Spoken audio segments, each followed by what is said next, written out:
நமக் சிவாயம். அடியேற்று கீர்த்தன ஆறுமுகம் திரு வெண்ணெய்நல்லூரில் இருந்து. ஆருத்ரா தரிசனம் அது பத்தின பல கேள்விகள் இருக்கு. பிறப்பு இறப்பு இல்லாத சிவபெருமானுக்கு எப்படி திருவாதிரை நட்சத்திரம் உகந்ததானது அப்படின்னு கேள்வியும் இருக்கு. ஒரு புறம் ஆருத்ரா தரிசனம் அப்படின்னா என்ன, அது எதனால கொண்டாடப்படுது, இவ்வளவு விமர்சையா ஏன் சிவபெருமானுக்கு கொண்டாடப்படுது அப்படிங்கிற ஒரு வரலாறு தான் தற்பொழுது அடியேன் உங்களிடம் பகிர்ந்து கொள்ள வந்திருக்கேன். அதாவது ஒரு முறை வைகுண்டத்துல பெருமாள், அதாவது ஸ்ரீ விஷ்ணு பாத்தீங்கன்னா மகாவிஷ்ணு சிரிச்சுக்கிட்டே இருக்காரு. அப்ப அவர் தாங்கிட்டு இருக்க அந்த ஆதிசேஷன் கேக்குறாரு, சுவாமி நீங்க ஏன் சிரிச்சுக்கிட்டு இருக்கீங்க, சந்தோஷமா இருக்கீங்களே, என்ன காரணம் அப்படின்னு கேட்கும் பொழுது, சிவபெருமானோட ஆனந்த தாண்டவத்தை நான் பார்த்து மனம் குளிர்ந்து இருக்கிறேன், எனக்கு ரொம்ப சந்தோஷமா இருக்கு, அது மன மகிழ்ச்சி அளிச்சிருக்கு அப்படின்னு சொல்றாரு. இதை கேட்ட ஆதிசேஷனுக்கு எப்படியாவது சிவபெருமானுடைய அந்த ஆனந்த தாண்டவத்தை பார்க்கணும்னு ஒரு ஆவல் ஏற்படுது. இத விண்ணப்பமாவும் மகாவிஷ்ணு கிட்ட வைக்கிறாரு. ஆதிசேஷனுடைய விண்ணப்பத்தை மகாவிஷ்ணு ஏற்றுக்கொண்டு ஆசியும் வழங்குறாரு. இதன் காரணமா பூலோகத்துல பதஞ்சலி முனிவராக ஆதிசேஷன் பிறப்பெடுத்து பாதி உருவம் மனிதராகவும் பாதி உருவம் பாம்பாகவும் இருக்கக்கூடிய ஒரு உருவமாக அவர் அவதரிக்கிறாரு. அவருடைய செய்கிற தவத்தின் பலனாக ஒரு முறை சிவபெருமான் அவருக்கு காட்சி அளிக்கிறாரு. அப்ப என்ன சொல்றாரு அப்படின்னா, உன்னுடைய தவம் என்னன்னு எனக்கு தெரியும், உனக்கான அந்த ஆனந்த தாண்டவத்தை நான் சிதம்பரத்துல உன்னை மாதிரியே தவம் இருக்கக்கூடிய வியாக்கிரபாதர் என்கிற முனிவரோட சேர்ந்து நான் உனக்கு அந்த தரிசனத்தை கொடுக்குறேன்னு சொல்றாரு. அதனால என்ன ஆகுது அப்படின்னா, வியாக்கிரபாதரும் பதஞ்சலி முனிவரும் சிதம்பரத்துக்கு வாங்க அப்படின்னு சொல்லிட்டு சிவபெருமான் மறைஞ்சிடுறாரு. இருவருமே ஒரு வழியா பல கட்டங்களுக்கு நகர சிதம்பரத்துக்கு அடையறாங்க. சிதம்பரத்துல வியாக்கிரபாதருக்கும் பதஞ்சலி முனிவருக்கும் சிவபெருமான் ஆனந்த தாண்டவத்தை ஆடி காட்டுறார். அந்த நாள் என்ன நாள் அப்படின்னா, மார்கழி மாதத்துல வர திருவாதிரை நட்சத்திரம். இந்த திருவாதிரை நட்சத்திரத்துலதான் ஆருத்ரா தரிசனம், தான் ஆனந்த தாண்டவம் நடராஜ பெருமான் இருவருக்கும் ஆடி காட்டிய அற்புதமான நாள். ஆருத்ரா தரிசனத்துக்கு இன்னொரு வரலாறும் இருக்கு. அது என்ன அப்படின்னா, 63 நாயன்மார்கள்ல சேந்தனார் அப்படிங்கிறவருடைய வரலாறு சில பேருக்கு தெரியும், சில பேருக்கு தெரிய வாய்ப்பு இல்லை. சேந்தனாருங்கிறவர் பாத்தீங்கன்னா, தினம்தோறும் ஏதாவது ஒரு அடியாருக்கு உணவளித்துட்டு தான் நான் சாப்பிடுவேன் அப்படிங்கிற ஒரு முடிவுல இருந்த ஒரு அடியார் அவரு. அவர் பாத்தீங்கன்னா தினம்தோறும் ஏதாவது ஒரு சிவ அடியாருக்கு உணவளித்துட்டு தான் அவரு சாப்பிடுவாரு.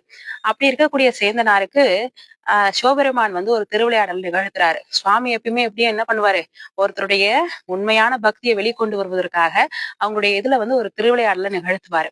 அப்படி ஒரு திருவிளையாடல சேந்தனாருடைய வாழ்விலும் நடக்குது.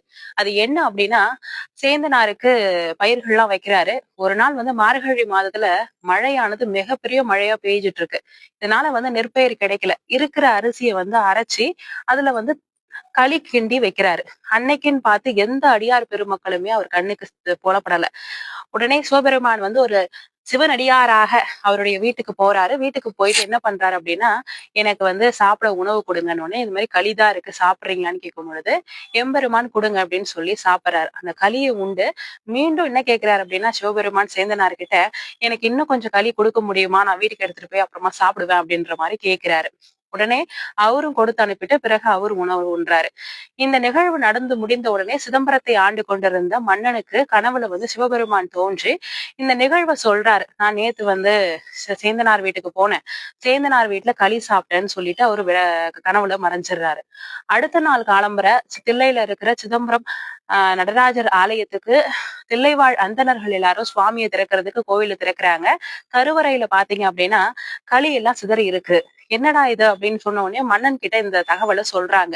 சுவாமியோட கருவறையில களி சிந்தி இருக்கு, களி சிதறல்கள் இருக்கு அப்படின்னு சொல்றாங்க. அரசனுக்கு உடனே நினைவுக்கு வருது, இந்த மாதிரி நேத்து சுவாமி கனவுல சொன்னது இதுதான் போல அப்படின்னு சொல்லிட்டு சுவாமி வந்துட்டு போயிருக்காருங்கிறத உணர்றாங்க. அப்ப பாத்தீங்கன்னா தில்லையில திருத்தேர் விழா நடக்குது. இந்த தேர் திருவிழா நடக்கும் பொழுது சுவாமியை நடராஜ பெருமானையும் சிவகாம சுந்தரியும் அம்பாலையும் அப்பாவையும் கொண்டு போயிட்டு அழகா சுவாமியில தேர் வடத்துல விட்டுறாங்க.